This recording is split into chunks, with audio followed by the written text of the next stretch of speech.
गासै बर' माहारिनिसिम आंनि गोसो गोरबोनि अननाय मोजां मोननाय आरो गाहाम हामलायनायखौ बावहरनाय जाहैबाय। थारैनो आं नैबेखौ फोरमायनानै गोजोननाय मोन्दों।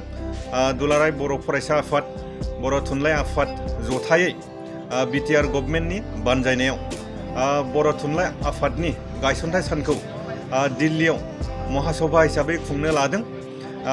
बे महासभानि गेजेरजोंनो बर' थुनलाइ आफादनि आरो दुलाराय बर' फरायसा आफादनि सानस्रि थांखि बे महासभानि गेजेरजोंनो जाफुंथों। जोंनि थुनलाइ, जोंनि हारिमु बेखौ गुबुन रायजोआव, गुबुन हादोरनि मानसिफ्रा, गुबुन रायजोनि मानसिफ्रा बेखौ बुजिनो हाथों, मिथिनो हाथों। बे आसायैनो दिनै बे हाबाफारिखौ लानाय जादों। बे हाबाफारिया गाजा गोमजायै मोजाङै जाफुंथों, बेखौनो आसा खालामनानै आंनिफ्राय गोजोन हामलायनाय बावहरनाय जाहैबाय। गोजोन्थों।